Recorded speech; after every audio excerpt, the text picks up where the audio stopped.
नमस्कार, तारा न्यूज प्रस्तुत नवदुर्गा स्पेशल या विशेष कार्यक्रमामध्ये मी सुरेखा तुमचं मनापासून स्वागत करते। शारदीय नवरात्रीला सुरुवात झाली आणि या उत्सवाच्या निमित्तानं आपण तारा न्यूजच्या माध्यमातून सामाजिक क्षेत्रात, शैक्षणिक क्षेत्रात आणि राजकीय क्षेत्रात उत्तुंग भरारी घेतलेल्या महिलांशी संवाद साधतोय आणि त्यांच्या कार्याचा आढावा घेतोय। आज आपल्यासोबत एक असंच व्यक्तिमत्व आहे ज्यांनी शून्यातून आपलं विश्व निर्माण केलंय। एक अभिनेत्री म्हणून त्यांची ओळख आहेच, पण त्या एक सामाजिक कार्यकर्त्या म्हणून जास्त ओळखल्या जातात। एक गृहिणी ते सामाजिक कार्यकर्ता हा त्यांचा प्रवास आज पाहणार आहोत। जिद्द फाउंडेशनच्या अध्यक्षा संस्थापिका गीतांजली ठोंबे आज आपल्या सोबत आहेत। त्यांच्या कार्याचा आज आपण आढावा घेणार आहोत। तर नमस्ते मॅडम, तारा न्यूज मध्ये तुमचं मनापासून स्वागत आहे। सर्वात प्रथम तुमच्या आयुष्यामध्ये खूप चढउतार आलेत। हे चढउतार पार करताना तुम्हाला बऱ्याच अडचणी आल्या, त्या अडचणीवर मात करत आज तुम्ही इथपर्यंत पोहोचलात।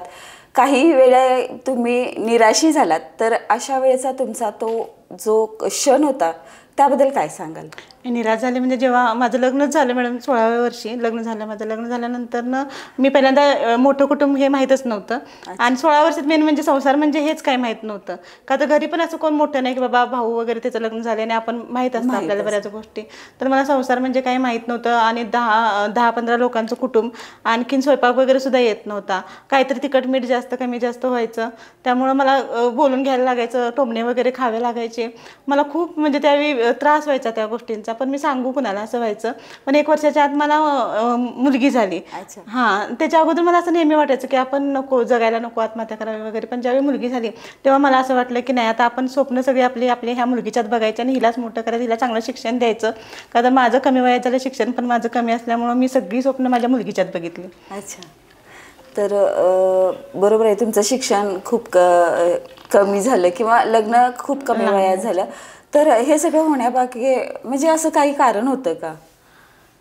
हां, कारण म्हणजे माहेरच्या काय अडचणी होत्या? हो, अडचणी होत्या तशा थोड्या। म्हणजे कसं, पप्पा पहिल्यांदा आमचं सगळं व्यवस्थित होतं, पण पप्पा अगदीच अचानकच एकदम म्हणजे आमची परिस्थिती बिकट झाली, त्यामुळं हा निर्णय घ्यावा लागला। तर आतापर्यंत तुम्ही जिद्द फाउंडेशनच्या माध्यमातून असेल किंवा इतर कोणत्या माध्यमातून असेल समाजकार्य खूप केलं, पण समाजकारण करत असताना फक्त किंवा राजकारण करत असताना फक्त आपला उपयोग होते असं कधी तुम्हाला वाटलं का? समाजकार्य करताना मला कधीही असं वाटलं नाही की माझा उपयोग होते। समाजकार्य ही मला आवडतं। मला लहानपणापासून वाटायचं की बाबा जेव्हा आपण एका देशावरचे पिक्चर वगैरे बघतो तेव्हा असं मला वाटायचं की नेहमी आपण ही काहीतरी केलं पाहिजे समाजासाठी, हे लहानपणापासून वाटायचं आणि मला त्यात आनंद मिळतो। आणि असं नाही मला वाटलं की कधी माझा कुठे उपयोग झाला, का तर जे मी करतो त्यातून मला समाधान मेन म्हणजे मिळते आणि त्या लोकांचे मला आशीर्वाद मिळते। त्यामुळे मला तिथं कधीच नाही वाटलं की मी हे म्हणजे तिथून माझा उपयोग करून घेता नाही। मी माझं कर्तव्य, माझं काम म्हणून मी ते केले आणि मी ते माझं सगळं हे अर्पण त्याच्यासाठी केलेलं आहे। पण उपयोग जिथं झाला की बाबा माझ्या ज्यावेळी मी सगळ्या क्षेत्रात पुढे होते, राजकीय असू दे किंवा सामाजिक क्षेत्र असू दे, कला क्षेत्र असू दे, सगळ्या ह्याच्यात ज्यावेळी, का तर स्वभावच आपला असा आहे की त्या लोक आपल्याला म्हणजे चांगला स्वभाव असल्यामुळे, प्रामाणिक असल्यामुळं त्या ह्याच्यात मी सगळ्या गोष्टीत पुढे जात होते। काही संघटना असतील किंवा म्हणजे पक्ष वगैरे असेल, ह्या सगळ्यातनी काम करताना मी प्रत्येक वेळी पुढे जात होते। पण पुढे जाताना मी माझ्यासोबत माझ्या जवळच्या कोण मैत्रिणी असू देत किंवा अजून कोण असू देत त्यांना मी सोबत घेऊन जायचे। अशा बऱ्याच संघटना वगैरे, पक्ष वगैरे मी मोठे केलेले आहेत। पण ज्यावेळी मी माझ्या सोबतच्यांना बरोबर गेले त्यावेळी त्या सोबतच्याच महिलांना किती बघवायचं नाही की बाबा ही आपल्या पुढे आहे। तिथं मात्र माझ्या ज्यांना पुढं घेऊन गेलो त्याच महिलांनी किंवा त्याच लोकांनी माझा खूप म्हणजे घात वगैरे केला, त्यांना बघवलं नाही त्या गोष्टी। पण त्यांचेही मी आज आभार मानते की त्या नसत्या तर माझं आज जिद्द फाउंडेशन 100% नसतं।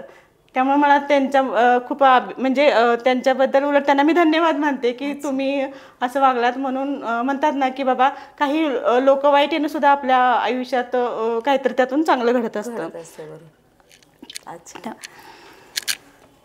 हे सगळं करत असताना मॅडम, आता तुम्ही इतकं पुढे गेलात, सगळ्या क्षेत्रात पुढे गेलात, हे सगळं करत असताना पाठिंबा कोणाचा वेळ आला तुम्हाला? कधीच नाही, कोणाचाही पाठिंबा नाही। अनुभव हाच माझा पाठिंबा। अच्छा, जिथं जाईल तिथं अनुभव, कोणी नाही। का तर मला माहिती आहे की बाबा स्वतःलाच उभा राहायचं आहे, हे मी ठरवलंच होतं। कोणाचाही मी पाठिंबा नाही घेतला। तुम्ही आता एक अभिनेत्री म्हणून पण काम करता, एक समाजसेविका म्हणून पण काम करता, तर अभिनय क्षेत्रात तुम्हाला जास्त ओळखतात की सामाजिक क्षेत्रात पण तुम्हाला जास्त ओळखतात? दोन्ही क्षेत्रात तुमची ओळख अगदी नावाजण्यासारखी आहे, पण तुमची खरी ओळख काय आहे? खरी ओळख माझी समाजसेविका. का तर अभिनय क्षेत्रात ही प्रत्येकाला वाटतं की नाही आपण कधीतरी एखादा छोटा का होण्यावर करावा, हे सगळ्यांना वाटत असतं. ते एक माझं छोटं स्वप्न होतं की कधीतरी आपण दिसावं पिक्चरमध्ये, टी व्हीमध्ये वगैरे. त्यामुळे ते माझं स्वप्न होतं म्हणून मी ते केलेलं आहे. पण समाज क्षेत्राच्या आवड आहे आणि समाज क्षेत्रातच मी चांगलं नाव कमावलेलं आहे आणि त्यातच मला काहीतरी करायचं आहे. आता तुम्ही समाजसेवामध्ये, तर आजपर्यंत तुम्ही स्त्रियांसाठी म्हणजे कोणत्या प्रकारचे उपक्रम राबवलेत किंवा भविष्यात तुमचे तसे काही प्लॅन्स आहेत का? हां, नाही, मी उपक्रम भरपूर राबवले विधवा महिलांच्यासाठी वगैरे. मी चांगले कार्यक्रम घेतलेले आहेत की ज्या आता माझं कसं आहे की ज्या क्षेत्रात समजा आता आवड आहे, कला क्षेत्रात मी खूप महिला पुढे घेऊन गेले की ज्यांना आवड आहे बाबा त्यांचं बघायचं की ती महिला कितपत काय करू शकते, तिला मी 100% तिथंपर्यंत पोहोचवायचं काम हे केलेलं आहे आणि इथून पुढं पण करत राहीन मी त्या गोष्टी. समाज क्षेत्र असू दे किंवा ज्या महिलाला कुठल्याही गोष्टीत आवड आहे त्याचं मी मार्गदर्शन देऊ शकते मी आणि त्या महिलेला पुढे घेऊन जाऊ शकते. ओके. या व्यतिरिक्त जिद्द फाउंडेशनच्या माध्यमातून कोणती कामं केलीत? आपले अवॉर्ड फंक्शन असतात, परत गोरगरीब गरजू लोकांना मदत असतात. आता मध्ये आम्ही धनगरवाड्यामध्ये गेलो होतो, तिथं पण आम्ही खूप मदती वगैरे केली. तिथं अशा महिला होत्या की एकच घर होतं आणि तिथं दोघीच आज्या अशा राहत होत्या. तिथं जाऊन आम्ही फक्त महिला जाऊन त्यांना जे काही मदत लागत्या ते आम्ही देऊन आलो आणि त्याच्यानंतरनं तो व्हिडिओ व्हायरल झाला आणि तिथं बरीच लोक परत पोहोचलीत. म्हणजे अशी बरीच कामं असतात आमच्या थ्रू की ज्यांना आमच्यामुळं मदती मिळतात. आता मध्ये जिद्द फाउंडेशनतर्फे विधवांचा हळदी कुंकू किंवा ओटी भरणे हा कार्यक्रम जिद्द फाउंडेशनतर्फे राबवला गेला. तर ही संकल्पना मॅडम तुम्हाला कशी सुचली? ॲक्च्युली माझी एक मैत्रीण आहे, ती नेहमी माझ्यापाशी रडायची की म्हणजे मी विधवा आहे तर मला असं स्थान मिळत नाही. मला त्या गोष्टीची चीड यायची की मग तिचं मी पूर्ण जाणून घेतलं की तिच्या मनातलं. मग म्हटलं ह्या सगळ्याच विधवा महिलांच्या वरती ही परिस्थिती येत असणार आहे. माझी जवळच्या मैत्रिणीने जर हा प्रॉब्लेम आहे तर त्या अशा बऱ्याच महिला आहेत की त्यांना पण हेच प्रॉब्लेम असणार. म्हणून मी ठरवलं की नाही, तिचा हळदी कुंकू देऊन ओटी भरून तिचा सन्मान करायचा आणि या समाजात तिला तो सन्मान मिळालाच पाहिजे आणि प्रत्येकाने दिला पाहिजे की ती विधवा आहे म्हणून तिला दुय्यम स्थान नाही दिलं पाहिजे. आता आपण पाहतोय समाजात मुलींचं लग्न झालं की संसार, घर, जबाबदाऱ्या हे सगळे येतंच. तर आता तुमच्या बाबतीत तसं बघायला गेलं की खूप आधी तुमचं लवकर लग्न झालंय, त्यामुळे त्या जबाबदाऱ्या तुमच्या खूप मागं पडल्यात. तर तो काळ परत तुमच्या आयुष्यात आला तर तुम्ही काय निर्णय घ्याल? जो आता निर्णय आहे तोच माझा तेव्हाही होता आणि असेल. का तर स्त्री जर कोणत्याही क्षेत्रात जर ती पुढे जात असेल, राजकारण असू दे, समाजकार्य असू दे किंवा तिचा व्यवसाय कोणताही असू दे, जर ती पुढे जात असेल तर घरच्यांनी तिची अडवणूक करू नये. का तर ती जर घर, जबाबदाऱ्या, मुलं सगळं सांभाळून जर ती करत असेल तर नक्कीच घरच्यांनी तिला अडवू नये आणि जर अडवत असतील तर त्या महिलांनी स्वतःच्या कामावरती ठाम राहावं आणि तिनं स्वतःचं कार्य हे चालूच ठेवावं की घरातल्यांना किंवा इतरांना घाबरून तिनं स्वतःचं पाय पाठीमागे घेऊ नये. ओके. अच्छा. तर आता तुमचा जीवन प्रवास खूप धक्काधक्कीचा, अडचणीतून इथंपर्यंत आलाय. तर तुमच्या या जीवन प्रवासातून आजच्या मुलींनी कोणता धडा घ्यावा असं तुम्हाला वाटते? घटस्फोटीचं प्रमाण खूप वाढलेलं आहे. आता मी 15 वर्ष स्वतःचं मॅरेज ब्युरो होतं, त्यामुळे मला माहिती आहे की त्यामध्ये घटस्फोटीच्या मुली आणि मुलं इतकी होतीत ना, छोट्या छोट्या गोष्टीवरनं घटस्फोट होत होत्या. तर इथून पुढे संसार टिकणार कसे? घर संसार म्हटल्यानंतर ना थोडंफार म्हणतात ना, भांड्याला भांडं हे लागणारच. त्यामुळं मुलांनी आत्ताचा विचार करावा की बाबा ह्या गोष्टी होतच राहतात आणि ॲडजस्टमेंट ही फार महत्त्वाची आहे. समजूतदारपणा हा दोघांनी घेतला पाहिजे आणि तो संसार टिकवला पाहिजे आत्ताच्या मुलींनी. म्हणजे हां बाबा, मध्ये आपलं वैष्णवीचं प्रकरण घडलं तर बाबा तिथंपर्यंत जर होत असेल की अति होत असेल तर आता मुली हल्ली शिकलेल्या आहेत. आता माझ्यासारखी एक कमी शिकलेली महिला जर एवढं काही करू शकते तर आताच्या मुली शिकलेल्या आहेत, त्या स्वतःचं अस्तित्व निर्माण करू शकतात. अति होत असेल तर तुम्ही नक्की स्वतंत्र व्हा. पण छोट्या छोट्या गोष्टी असतील तर दोघांनी एकमेकांनी समजूतदारपणा दाखवून संसार हा टिकवला पाहिजे. अच्छा. आता तुम्ही समाजकार्य किंवा राजकारण, बरेच म्हणजे अभिनय असेल, बऱ्याच क्षेत्रामध्ये तुम्ही पुढे आहात. तर आता एखादं पद तुम्हाला दिलं तर काय बदल घडावा असं तुम्हाला वाटते किंवा काय बदल तुम्ही करू शकताय? अच्छा.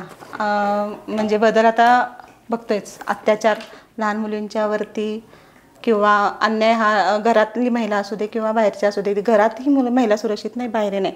पहिला कडक कायदे महिलांच्यासाठी ते होणे महत्त्वाचं आहे. दुसरा विषय म्हणजे माझं मत आहे, हर घर नोकरी ना, तिथे जात ना पात ना आरक्षण. जिथं शिक्षण मुलग्याचं पूर्ण झाले तिथं त्या मुलग्याला नोकरी किंवा मुलगीला ही नोकरी ही मिळालीच पाहिजे. आणखीन तिसरं म्हणजे की बाबा नाही का, ज्यावेळी एखादी आपली घरची व्यक्ती आजारी असते किंवा काय असते, त्या घरामध्ये म्हणजे आपण पैसे वगैरे नसतात दवाखान्याला म्हणून ती व्यक्ती दगवते. आणि गरीब घराण्यातली मुलं एवढी हुशार असतात पण त्यांच्या पण शिक्षणासाठी पैसे नसतात म्हणून ती मुलं मागं पडतात.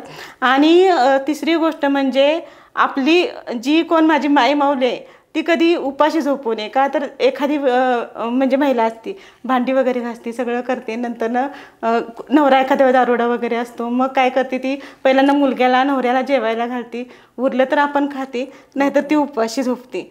तर हे एक मला वाटतं की माझी माऊली कधीही उपाशी झोपू नये, का तर तिच्यावरती तर ते सगळं घरदार चालत असते. ते एक शेतकऱ्याने एक आत्महत्या केली नाही पाहिजे. का तर आज शेतकरी आहे म्हणून त्याच्यामुळं आपण 2 टायमाचं अन्न खातोय. कोरोना असू दे, महापूर असू दे किंवा अजून काय असू दे, शेतकरी कधीही म्हणत नाही की बाबा घरात बसत नाही, तो आपलं काम करतोच. आणि अशा शेतकऱ्यांना बाबा त्याचं पीक नाही झालं किंवा नुकसान झालं तर त्याला आत्महत्या करायला लागतात. तर असं होऊ नये यासाठी मी काहीतरी धडपडेन की बाबा त्यांना काय अजून काय करता येते काय हे. तर मॅडम, आता शारदीय नवरात्री उत्सव सुरू आहे आणि या नवरात्रीनिमित्त तुम्ही आजच्या महिलांना काय संदेश देऊ इच्छिता? आजच्या महिलांना मी संदेश देईल की मी जर बाहेर पडली नसती, 4 भिंतीच्या आतच जर राहिली असती तर मला ही दुनिया किंवा दुनियादारी कळाली नसती. तर माझं मत आहे की महिलांनी घरात न बसता तुमच्यामध्ये जे काही गुण आहेत किंवा काय आहे ते तुमचे बाहेर दाखवायला पाहिजे की बाबा तुम्ही काय आहात. तुम्ही बाहेर पडल्याशिवाय करणार नाही. तुम्ही नुसतं चूल मूल नका करू. का तर तुम्ही आज पुरुषांच्या खांद्याला खांदा लावून आज महिलांनी पण पुढे यायला पाहिजे, कोणतेही क्षेत्र असू दे. तर आज आपण गीतांजली ठोंबे यांचा प्रवास पाहिला, त्यांचा संघर्ष पाहिला आणि त्यांनी अगदी जीवन नको असं वाटत असताना जिद्दीनं पुढं आल्याने आज त्या एक सक्षम नारी म्हटलं तरी त्यांना हरकत नाही. कारण त्यांनी जिद्द फाउंडेशनच्या माध्यमातून अनेक महिलांना पाठबळ दिले आणि त्यांच्या सशक्तीकरणासाठी बरेच उपक्रम राबवलेत. तर त्यांचा हा प्रवास खरंच अगदी प्रेरणादायी आहे. तर मॅडम, तुम्ही आज तारा न्यूजला भेट दिली त्याबद्दल खूप सारे धन्यवाद.